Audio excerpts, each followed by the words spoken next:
দেখে আমি শুরু করলাম আমার চুলের যত্ন নেওয়া। চুলের যত্ন নিই না বলে আমার বর আমাকে ভীষণই বকাঝকা করে, বলে বিয়ের আগে তোমার কত চুল ছিল আর এখন তো সব চুল উঠে যাচ্ছে।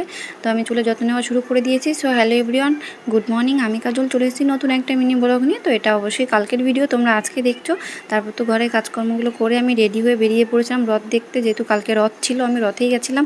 তো দেখো রথটা আমাদের এখানে খুবই সুন্দর হয়, তো সবাই মিলে আসছিল রথ নিয়ে।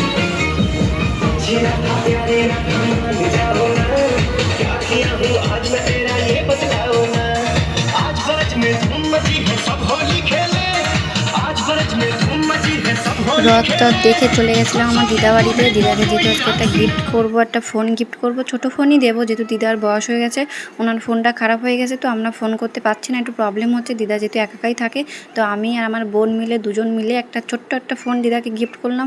তো দিদিমা তো ফোনটা পেয়ে অনেকটাই খুশি হয়েছে। তোমরা তো ভিডিওটা দেখতেই পাবে। আর আমার ছোটো ছোটো মিনি ব্লগগুলো দেখতে কেমন লাগে অবশ্যই জানিও। টাটা।